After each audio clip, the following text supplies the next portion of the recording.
Facebook. I'm live on YouTube. I'm live on Facebook. How y'all doing? Straight out of Brooklyn. Hey, Dan, how are you? I know it's late. I had a crazy day today, so I'm sorry I'm late. I'm kind of, I'm winding down. I just wanted to come on the air and just give you all a quick update. So the last time I was on the air, I spoke at the Yankees briefly. The Yankees are beating the Orioles. Last time I checked, they're winning 6-4. Yankees are trending nicely, and we'll see as we get closer to October if they're eventually going to really weaponize the bullpen for the World Series run, because that's what we have to do in order to win, I believe. And as I always, the sports update, the Giants are still in training camp, getting ready for wow, very cool. I just got a YouTube notification about the show going live. So with that being said, also that's kind of funny.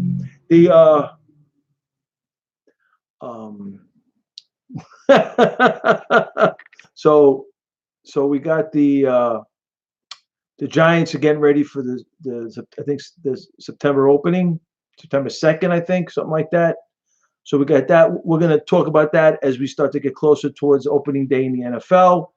And then we're going to go with the Knicks are still in summer league, and they're in October. So we'll talk about the Knicks as we get closer, because I believe they're going to make the playoffs this year. So Fizdale is going to have to deliver. He has players to make the playoffs. He's got to get them to play defense, and I think they'll make the playoffs.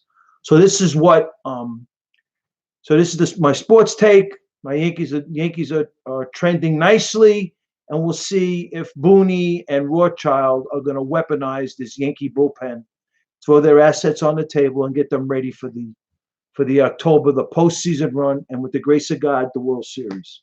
So we'll see how it goes. But for the grace of God, right? Always. So I just want to, I want to give you all an update, because I got the article, because I talked about the New York Times article claiming that we have a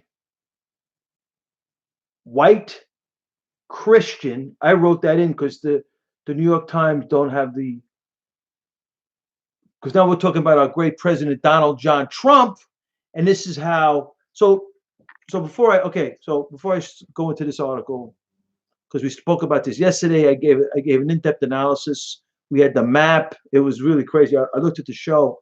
The information is just unbelievable. It's quite compelling, right? Because what troubles me, obviously, innocent people, senseless killings. We condemn unequivocally these racial attacks, racial bias, racial hatred in any shape or form, violence, nonviolence. We condemn total racial. Okay, my brother, about the NFL. Okay, I mean, whatever. I mean, that bothered me too. But I think they nipped it at the bud, I hope, the kneeling in the NFL. But anyway, so over here at the show, and our great president addressed this yesterday, totally condemning any forms of racial hatred, racial bias, whether it be violence and/or in any other shape, form, or whatever, right? And what really drives me crazy are these senseless killings. Really drives me nuts, and that's why we're on it. And what really drives me crazy, another thing, is mainstream media, mainstream intelligence. So the way mainstream media and mainstream intelligence is reporting on this senseless violence, on this racially, in El Paso, Texas, apparently, I don't know, he had a manifesto and, a lot of things. And I'm sorry if I'm so cynical about mainstream media's reporting and mainstream intelligence community's reporting. I am just very cynical. I'm sorry. I don't trust mainstream media. I don't believe mainstream media. I'm suspicious of mainstream media. And I showed this all yesterday on my show, how the proximity of El Paso, the horrific event in El Paso, Texas, how close it is to the U.S.-Mexican border. And I showed the Hezbollah weapon stockpile in Mexico. We talked about the terror cells, the vast terror cells in El Paso, Texas. We talked about the vector from the poppy fields in Mexico through Houston, through El Paso, Texas. There was a jihadi training camp in New Mexico. Shahaj Wahaj, the son of Shahaj Wahaj, the 1993 unindicted co-conspirator, 1993 World Trade Center bombing. It was in New Mexico, right next to El Paso, Texas, right? And then you got, if you take the vector it's on my website, it was on my show yesterday, going all the way from San Antonio, Texas, from El Paso, Texas, Houston, Texas, to New Orleans, Louisiana, up through Macon County, Alabama, another jihadi training camp. Shiraj Wahaj son ran that camp. The FBI, I'm assuming, shut it down. Absolutely, Dan. What up, Dominic? Dominic, thank you for the visits. Dan and Dominic. It's late. I'm sorry. I'm tired. So we go up the vectors through Macon County, Alabama, alongside of Atlanta, Georgia, through Charlotte, North Carolina, into, what up, Dom? Into DC, through Philadelphia. That's where the Philadelphia Mosque Conference was, into New York City. So that vector, and then we talked about the vectors, the global vectors, and we showed the attack from the southern border. I'm not even into the northern border with Canada. Only God knows what's going on up there, right? From South America, right? Peru, Colombia, Brazil. Hezbollah's got strongholds in quite a number of those countries inside of South America. They go in through Mexico. They're on the border, right? And then we talked about the various terror cells, and then we talked about all the way from Malaysia across the Indian Ocean, the Atlantic Ocean. They're hitting America from there. Is the Iranian global terror network. Then you got Iran, who goes in through Moscow from Sahedin, Endor. They go in through Tehran, the capital of Iran, into Baghdad, into Damascus, and they got the other vector where they go from Moscow to Turkey into Europe.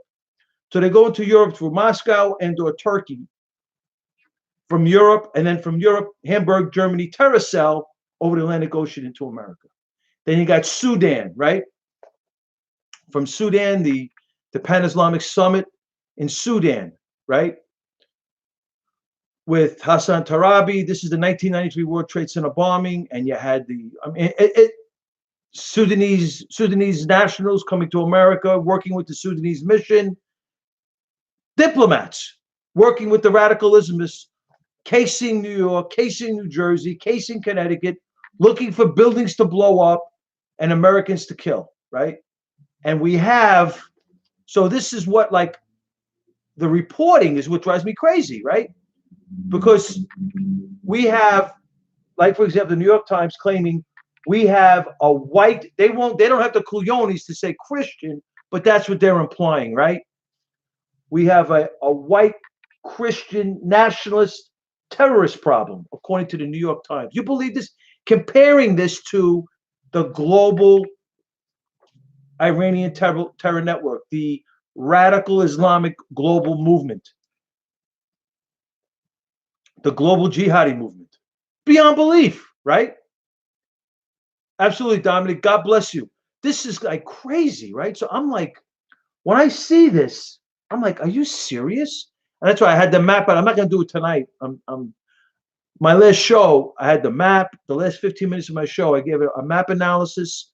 We're mapping radical Islam. I mean, the stuff that we put on the table, mapping radical Islamists all the way from Malaysia, Iran, Sudan, and we had radical Islamists coming from Egypt, like Omar Abdel Rahman, going into Sudan, right? We had radical Islamists in Libya and Benghazi, right? I mean, attacking our mission and killing Americans in Benghazi, that was the big cover up was the Hezbollah, Iran, Quds Force, the Iranian Revolutionary Guard Corps terror cell inside of Libya that put that hit on Benghazi. We got all those radical Islamists over there, killing Americans in Libya, killing Americans in North African embassies, for example, in Kenya, right? Then we got the USS Cole in Malaysia, killing Americans over there, having terrorists is a terror cell in Malaysia, the first Islamic investment bank owned by an Iranian national in Malaysia, U.S. Treasury designated terrorist entity in Malaysia, in Kuala Lumpur, Malaysia, right off the Strait of Malacca. 80% of Chinese oil, because who's the number one? Last time I checked, the one oil importer on the planet is China, goes through the Strait of Malacca. I mean, the stuff that goes on, right? I don't know how mainstream media claims we have a white Christian nationalist terrorist problem, and they compare it to the Iranian global terror network, the global jihadi problem, the radical Islamic movement problem that the world has. Just go to Egypt. They're blowing up churches, Coptic Christian churches in Egypt. The most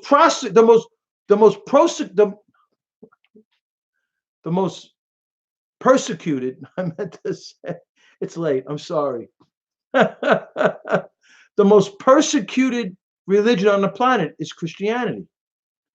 Look at Egypt. Oh my God. When Morsi was there, they were blowing up Coptic Christian churches over there, right? Oh my God, what they were doing. Iran's putting their hits on the Christians over there. Ask some Christians from Syria and from Egypt how they treat the Christians over there. And now you're claiming now America has a white. We have, according to the New York, this stuff. Not only do the senseless crime, the senseless killings, and we unequivocally condemn racial hatred in any shape or form, violence, non-violence, we condemn it, right? Unequivocally. So the senseless killings drives me crazy, and this drives me crazy. The reporting of these events. The New York Times claiming we have a white Christian nationalist terrorist problem. I dropped my analysis yesterday. I'm kind of tired. It's kind of late. Very in depth. We're mapping radical Islamists. We're showing the trends. The data is very compelling. How do you compare? And then we even talked about the Mandalay Bay hit, which they said it was a white nationalist, a white Christian nationalist terrorist, Stephen Paddock, and I showed you the vectors. There's more than one individual involved, and the trending of that data, because the federales shut it down. Because if that thing, let's be honest, because the federales shut that investigation down in Mandalay Bay. If that thing would have, if the profile of that event would have hit the white Christian nationalist terrorist problem, we would have all known they would have not covered this thing up. They would have been blaming the white Christians, right, for this Mandalay Bay, right? But that's not the case, because the local enforcement agents were putting out information. So we used the original information and the vectors. We had the U.S.-Mexican border as the fourth crime scene, as we believe the El Paso, Texas shooting is the U.S.-Mexican border is a crime scene as well, unequivocally. And in addition, Dayton, Ohio, that shooting, the last time I checked, there was no motive there. But the New York Times, they invoked the Mandalay Bay shooting and other shootings. We have a white Christian nationalist terrorist problem equal to the radical Islamist movement, the global jihadi movement, the Iranian Global Terror Network movement, and in addition, I'm just going to read you an excerpt. If one of the perpetrators of this past weekend's two mass shootings had adhered to the ideology of radical Islam, which we don't know, right? What don't we know? Okay, wait. The resources of the American government and its international allies would mobilize without delay. You believe this? So first of all, we don't know this shooter in El Paso, Texas, who he was communicating with on the internet. That's first. Second, who wrote the manifesto? We don't know. Was that planted? Hezbollah is in Juarez. Hezbollah is in Juarez, which is right off the Ciudad Juarez is right off the border, the U.S.-Mexican border. You go from Juarez, you're in El Paso, Texas. Okay. So, and we talked about terror cells. We had 4 instances where Hezbollah over in the North African Middle Eastern region, we talked about the vectors from Tehran to Baghdad to Damascus, and they have these terror cells, these Sunni militia, Sunni terrorists, like Iran has 4, according to Thomas Jocelyn, 4 Afghan Taliban training camps inside of Iran. These are Sunni terrorists. So for a zero footprint, Iran is throwing out they materially support them with money, weapons, and training in Iran. In Sahidan, they have a headquarters, Afghan Taliban headquarters in Sahidan, Iran, where 600,000 Sunnis live. Iran has tens of millions of Shiite Muslims live there. So in order for there to be a zero footprint of the Iranian Global Terror Network, they throw out these Sunni militias. That's why Saudi Arabia is building a 600-foot wall along the Iraqi border. And in addition, the Iranian command center is one of their command centers in that North African Middle Eastern region, in the Iraq, Syria, Lebanon, the border of Saudi Arabia. One of their command centers is the Iranian embassy in Damascus. And in an 8-mile radius around Damascus, Iran has 3 to 10 military bases, right? According to Louis Freeh of the FBI, the Brigadier General Sharifi of the Iranian Revolutionary Guard Corps from the Iranian embassy in Damascus orchestrated and implemented the terrorist attack in Bahrain, Saudi Arabia, the Crowbar Towers attack in 1996, right?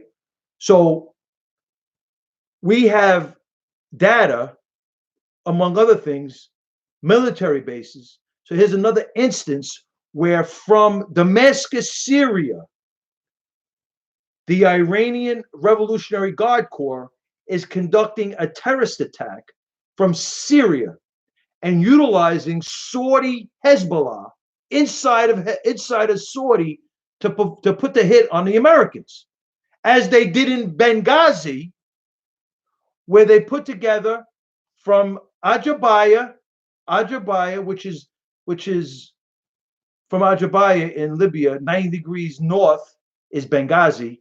From Benghazi, 45 degrees, these vectors are quite compelling. 45 degrees northeast is Derna. So these are pipelines. These position vectors are pipelines, right? So according to Kenneth Timmerman, Dark Forces, Truth About Benghazi, I read the book, great book. From Ajabaya up to Benghazi, 90-degree vector, right?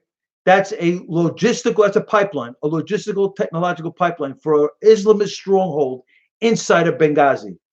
The Hezbollah, Quds Force, Iranian Revolutionary Guard Corps terror cell inside of Benghazi.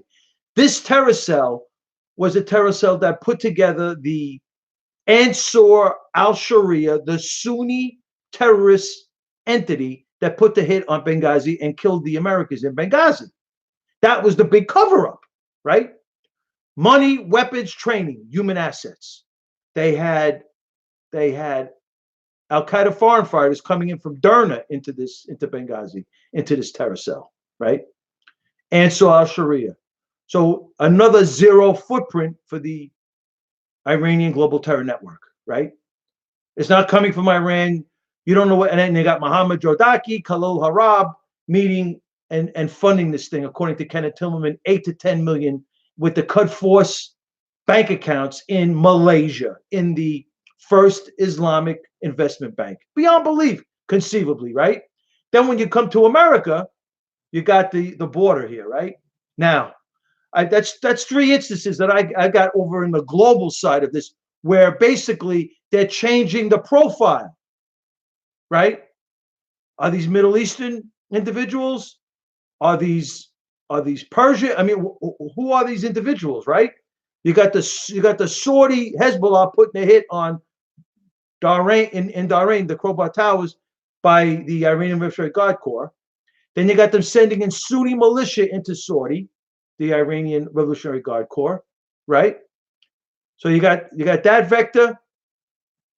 You got the vector in the vectors going from Baghdad to Damascus, going into Saudi that way, and then from the Iranian embassy, they're using the Saudi Hezbollah inside of Saudi Arabia, right?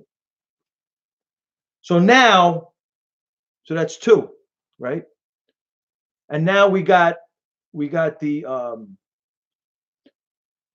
right. Oh yeah. Then I also mentioned the Afghan Taliban training camps in Iran. So we got the Sahidan vector from Sahidan through the Baku Caspian Sea into Moscow, right? And then from Moscow, they're going into Europe, right? Oh my God, Europe is one big Islamist sieve, right? And then if they don't want to go into Moscow, they can meet because the train goes from Moscow into Ankara and Istanbul, Turkey, and Turkey is a gateway into Europe as well. So from Europe, you go right into Hamburg, Germany, and you're in from Hamburg, Germany. That's the Hamburg terror cell. They closed that. Germany did their investigation on 9/11 and found the Hamburg terror cells where a lot of the terrorists were.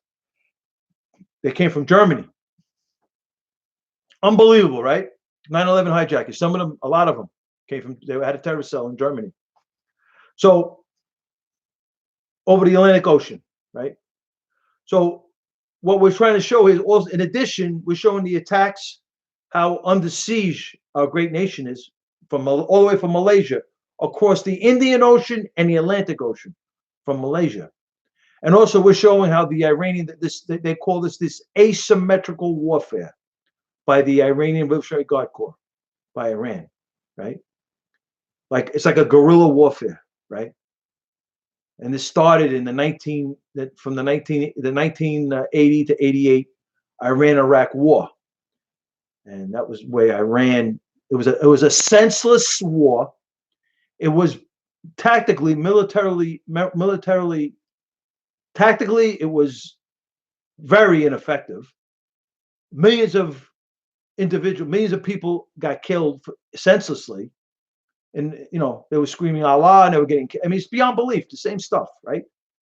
8 years. It wasn't like it was. You had generals tactically in a battle. It was not that way. It was Saddam Hussein versus the Khomeini, right? So what Iran has gotten very good at is this special op, asymmetrical warfare, right? Deception and material support. That's why the Iranian Global Terror Network started in Sudan, right? With the Sunnis, they use the Sunnis. They throw the Sunnis out there, the Sunni Shiite nexus. So they throw out the Afghan Taliban, right? For example, they did it in Libya. They did it in Bahrain, Saudi Arabia. They do it in. So that's three. They do it in the border. They do it from Tehran they do it on the border of Saudi Arabia, right? From Tehran, the capital of Iran, with a vector about 240 degrees southwest, and they're in Baghdad. Five hour car ride from Baghdad to Damascus. It's parallel to Cartesian coordinate system, physics 101. the position vector is parallel to the coordinate system. Iran's most effective vector from Baghdad to Damascus, right? And that's where they did their hit on in Bahrain, where they changed the profile to the Saudi Hezbollah. They changed the profile from the northern border of Saudi Arabia. Saudi Arabia is building a 600-foot wall to prevent ISIS from invading. ISIS, materially supported. ISIS is a Sunni terrorist entity, materially supported by the Iranian global terror network. So that's three instances where Iran changes the profile, right? You got the Khobar Towers attack. You got the Saudis building a 600-foot wall to keep out ISIS, which is materially supported by a Sunni militia, materially supported by Iran, right? And then you got the Benghazi, Ansar al-Sharia. Iran actually constructed, cut it. They cut it out. It was a cutout. This Ansar al-Sharia, made up of free agent Sunni terrorists from Libya. Some were from Egypt. The Mohammed Jamal network. How do I know this? Rabin Ibrahim, the Coptic Christian, the investigative reporter that did he's a tremendous investigative reporter on Islam, and he was able to interpret the tapes, the language. He translated it, and it came out that the Mohammed Jamal network, the Muslim Brotherhood network from Egypt, was in on the Ansar al-Sharia on the Benghazi hit. And in addition, I found out the imam, the leader. I don't know if he's the imam of Al Qaeda, but I know he's the leader of Al Qaeda. Ayman al-Zawahiri. He was the number 2 when Osama bin Laden was with Al Qaeda. He's now number 1, and his son, I think it's Muhammad. I think his name is Muhammad al-Zawahiri. Muhammad, I think his name. I'm not sure, but I know the son was also the son of the Al Qaeda leader Ayman al-Zawahiri was in this Ansar al-Sharia, this Sunni terrorist group that was materially supported and fronted materially supported with money, weapons, and training. Hello, Lori, how are you? Money, weapons, and training by the Hezbollah, Quds Force, Iranian Revolutionary Guard Corps terror cell inside of Benghazi. So that's 3 instances where Iran changed the profile, and you don't know what's coming from Iran, but it is.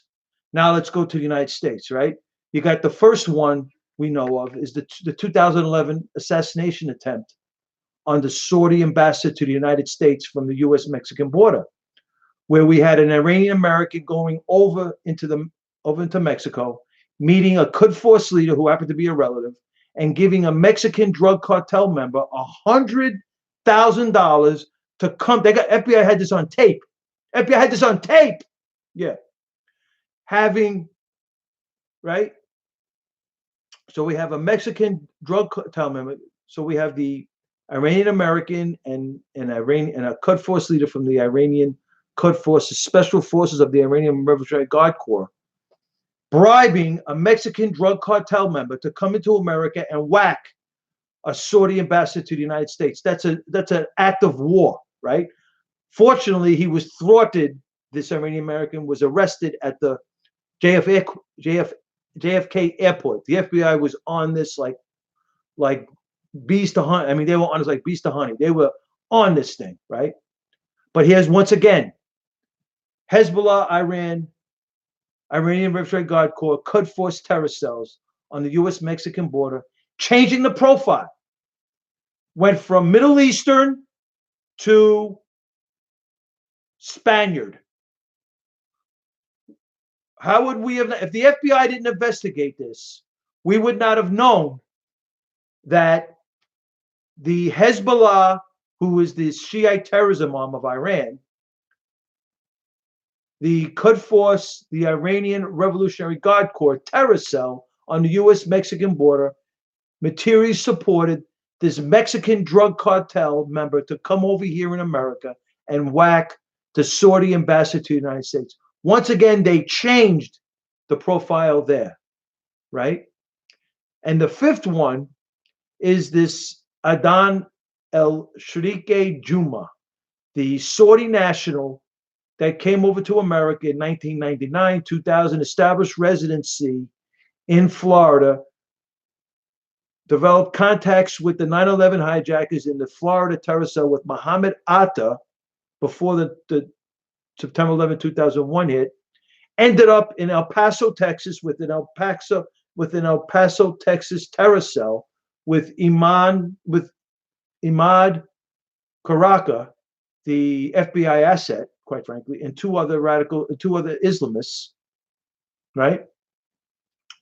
According to Judicial Watch, he was there in El Paso, Texas. He went back and forth because it's right off the U.S.-Mexican border. He went into Mexico, came back, went into Mexico, came back, and he came back at one point, Javier Robles, a Spaniard.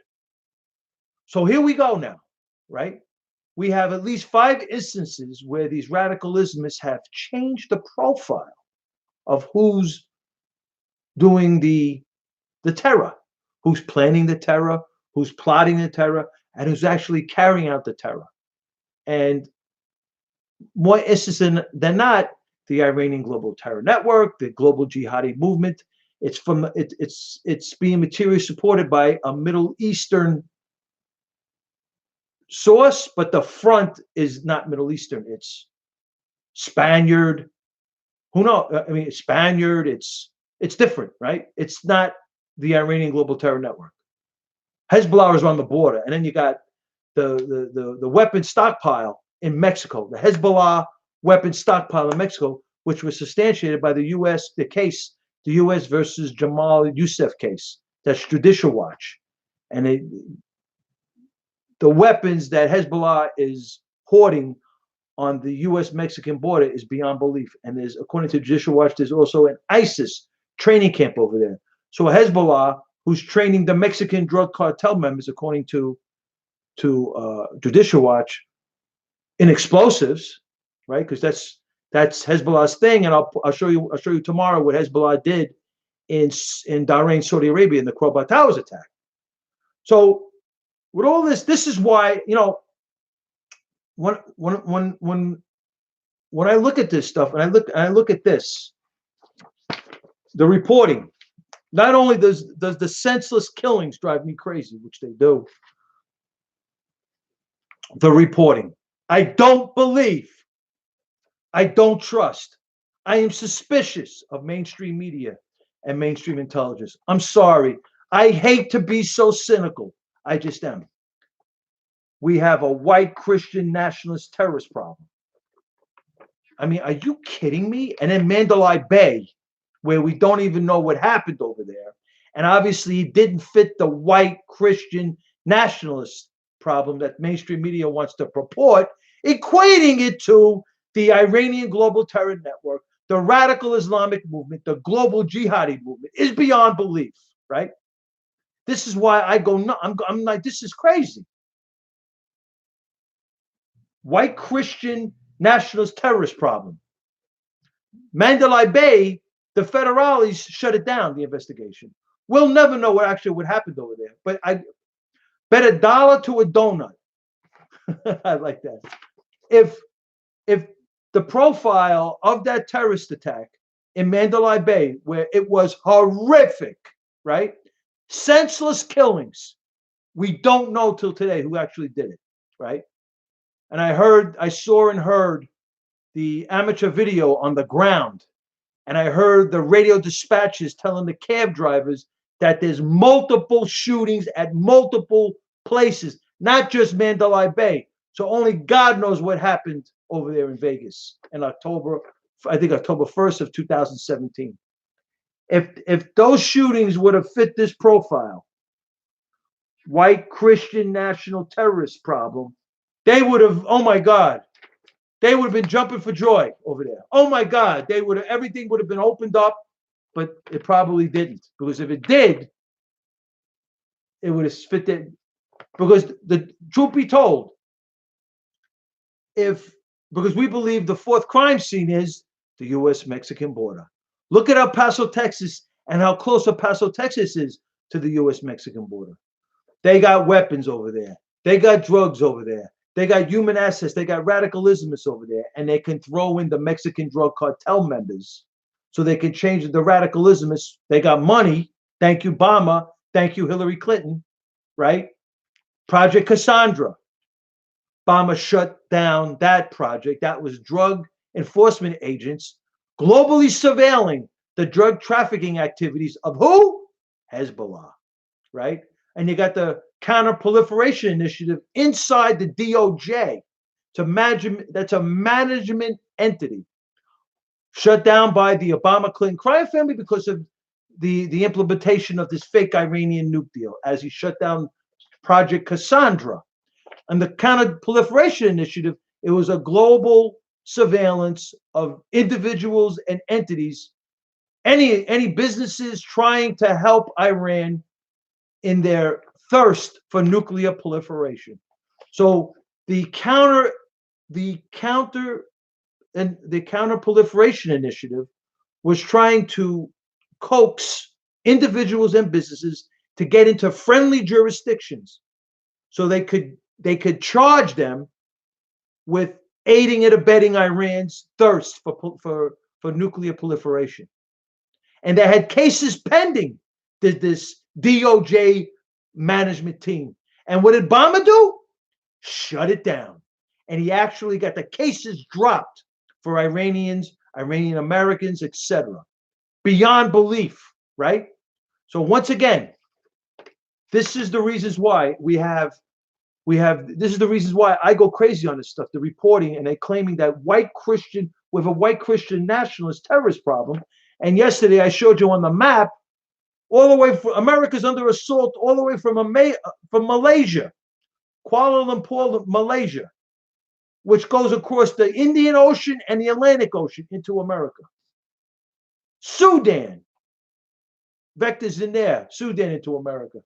Iran, Sahid and Iran into Europe, Sahid and Iran into Turkey, Sahid and Iran into America. Then you got Hamburg, Germany, terror cell. That's where the 9/11, that was a big 9/11 hijacker terror cell with Muhammad Atta, Khalid Sheikh Mohammed, beyond belief, right? I don't understand how this New York Times could report, and then the New York Times had the nerve to say President Trump is a white nationalist who inspires terrorism. We knew it. We knew it all along that they were trying to purport these events and blame our great president, Donald John Trump. I think it's an absolute disgrace what they're doing to our great president. First, they try to delegitimize our votes, our election, delegitimize our great president, claiming it was a Russian fix on this election process, which is this hoax is an absolute disgrace. The last time I checked, government intrigue, right? Government back and forth with counterintelligence has been going on since the beginning of time, right? And you can look at the beginning of this great nation between the revolutionaries. There had to be questions of allegiance. Is it England or is it for the new country, America? There had to be goings and comings going back and forth with government intrigue, government intelligence, counterintelligence. I mean, it's beyond belief. It'll always be that they'll always have that give and take, that whatever, right? That intelligence, counterintelligence, trying to gain an advantage through different sources, inside governments, outside governments. Leonzen.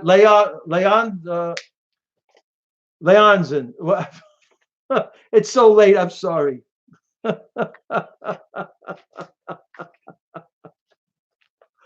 Oh my God. I'm trying to say that this government intrigue, this counterintelligence has always been going on, right? All of a sudden, Russia, because it's a ruse, it's a lie, right? But nobody really wants to talk. You know, I'm not a cybersecurity expert. I don't pull myself off as one. But I found it kind of odd during the Obama-Clinton crime family administration how there was so many hackings. If you look at all the agencies that were hacked, and I remember during the Obama-Clinton crime family how these secretaries of these agencies would go before the Senate oversight committees and claim that they don't know what happened. They don't know why it happened. They don't know how it happened. They appeared to be so uninformed about technology, and they were running these agencies so uninformed about how things happened, why things happened, or whatever. I found that kind of odd.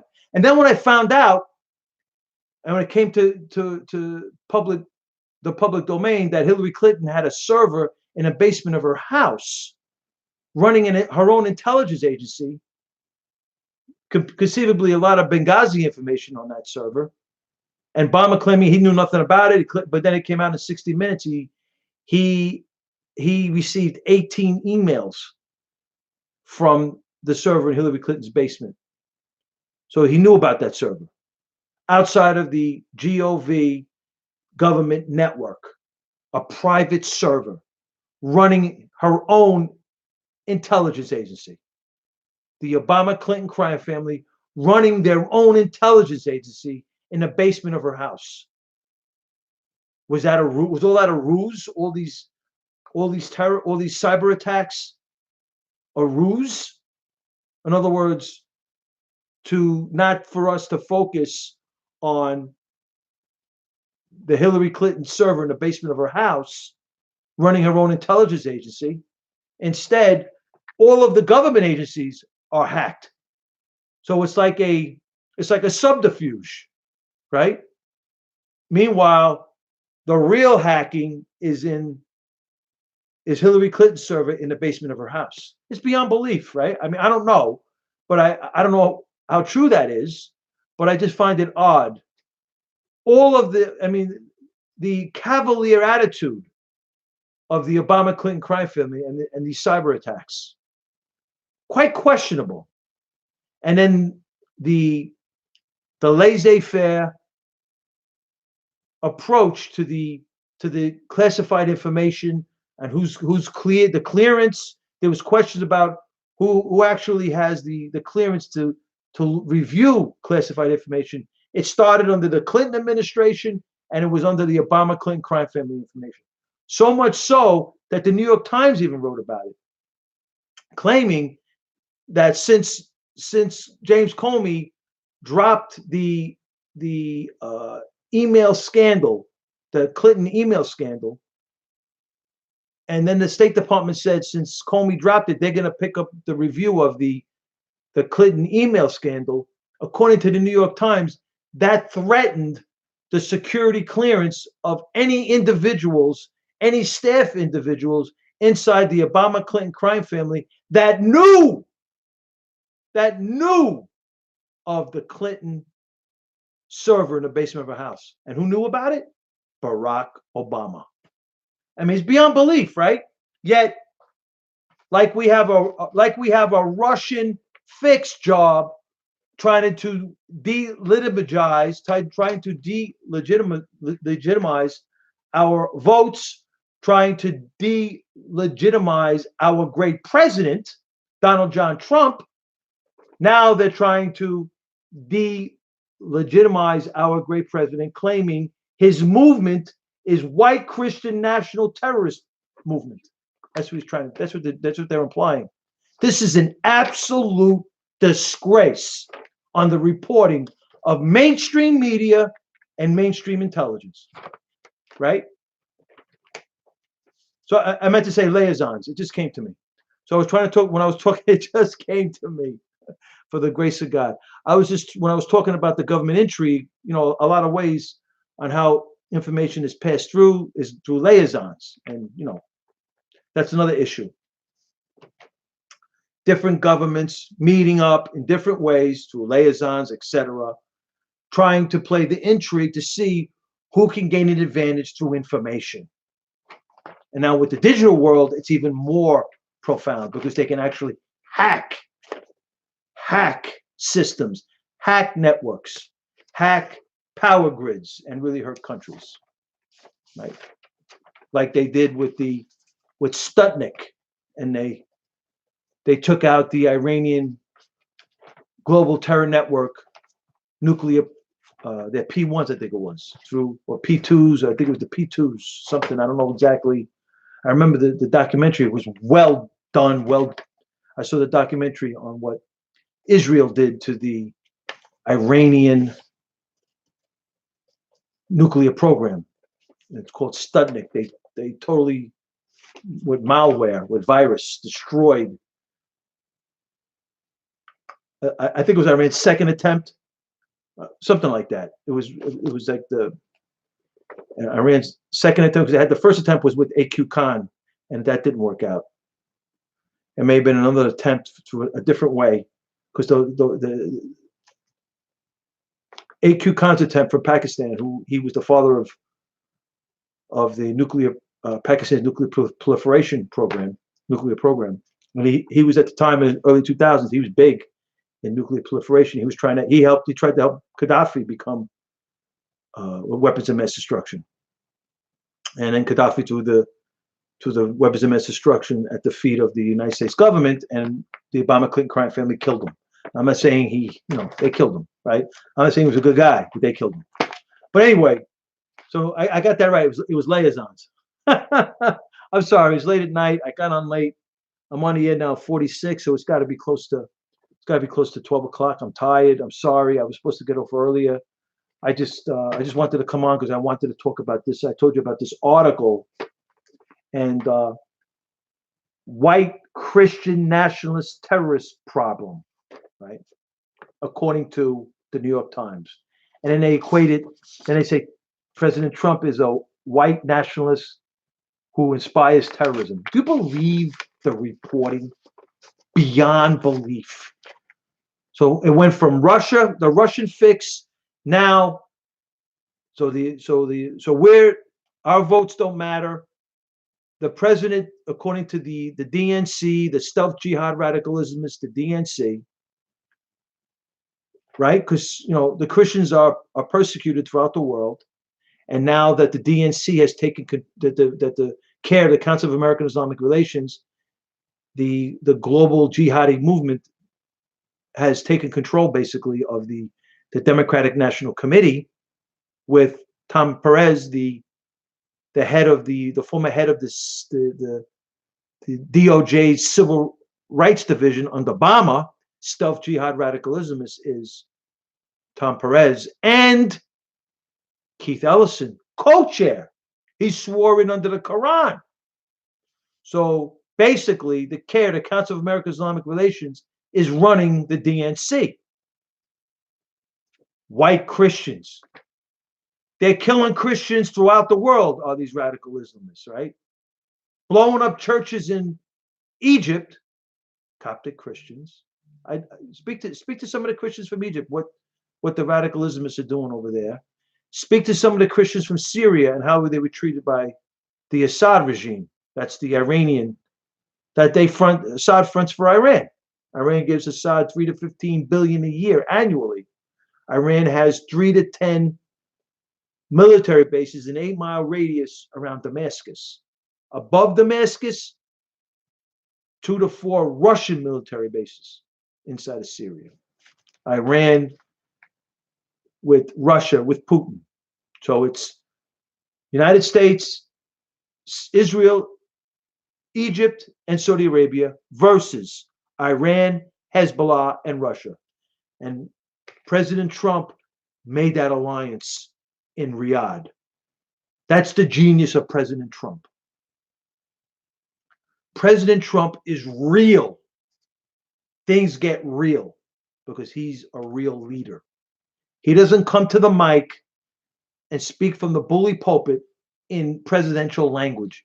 He speaks in real language and tells you what he's going to do, quite frankly, more times than not, in reference to the economy, in reference to things that have to get done, like the border wall, the change the trade deal with China, etc.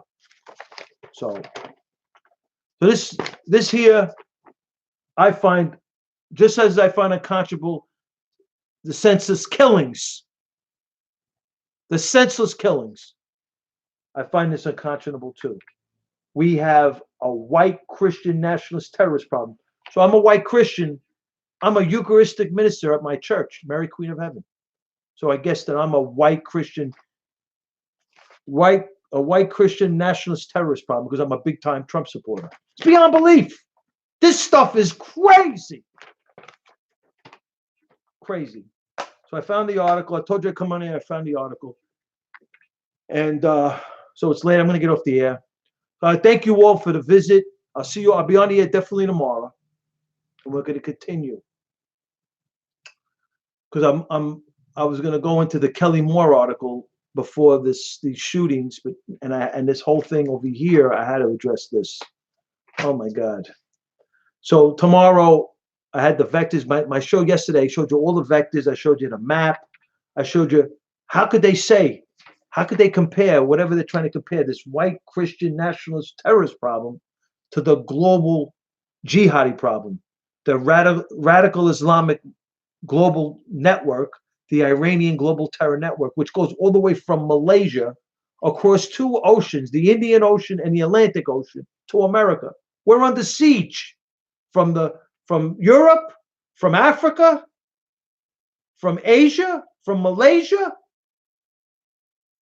right? From South America up to the US-Mexican border. Only God knows what the heck is going on at northern border with Canada. Only God knows what that stealth jihad radicalism is, that Justin Trudeau. Only God knows where a radicalism is who killed Americans by door, right? Sued the Canadian government, and they gave him $8 million for mistreatment, I think, in Gitmo. They gave him $8 million. They gave him damages. They paid him. He killed Americans by door. Yeah. As Obama, right, shut down, told the Khomeini he didn't have to, after he did that fake Iranian nuke deal, told the Khomeini he didn't have to pay off the U.S. district courts that claimed that the Islamic Republic of Iran materially supported Al Qaeda before, during, and after the horrific hit on the World Trade Center, September 11, 2001, and the damages were in the billions, $3 to $4, $5 billion. This is how bad they were. The Obama-Clinton crime family. This is how treasonous and bad they were. They claimed. Now, I have no problem with United States taxpayers putting money into the compensation fund, the 9/11 responder, the family of the victims responder compensation fund, right? I have no problem with that. But what about Iran kicking in on the damages of the killings of all the Americans that they've killed, going back to the 1983 Beirut bombing where they killed 200 Marines till present? Obama Clinton crime family claimed that he waived the Khomeini from making the contribution, the multiple billion-dollar contribution just from that one case, $3 to $5 billion in damages. They were supposed to kick into the first responder compensation fund. The Democrats they are stealth jihad radicalisms.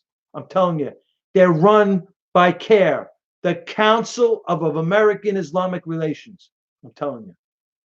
And the Obama Clinton crime family are treasonous traitors. And if this was World War II, they might be facing the firing squad, quite frankly. Telling you, man. This is Frankie Russo. I'm getting out of here. Thank you so much for the visit. Good night, Lori. Thank you for the visit. God bless you all in the room. God bless the men and women of the United States Armed Forces. Thank you for your service. God bless you. Thank you for providing me with the freedom that I love to do. What I love to do is broadcast. Thank you so much. God bless the greatest country on the planet, America. I love my country. God bless America. And God bless our great president, Donald John Trump. This is Frankie Russo. I'll see you tomorrow. I'm going to come on earlier. I'll probably be on in the morning or the afternoon. I'll see how I feel. This is Frankie Russo, and I'll see you tomorrow. I'll be on probably the morning or afternoon, not at night. I'm tired. So this is Frankie Russo, and I'll see you in the future. So YouTube, God bless you all in the room. God bless the men and women of the United States Armed Forces. Thank you for your service. God bless the greatest country on the planet, America, and God bless our great president, Donald John Trump. This is Frankie Russo, and I'll see you tomorrow, Eastern Standard Time. This is Frankie Russo, and I'll see you in the future. That's Facebook. That's Facebook.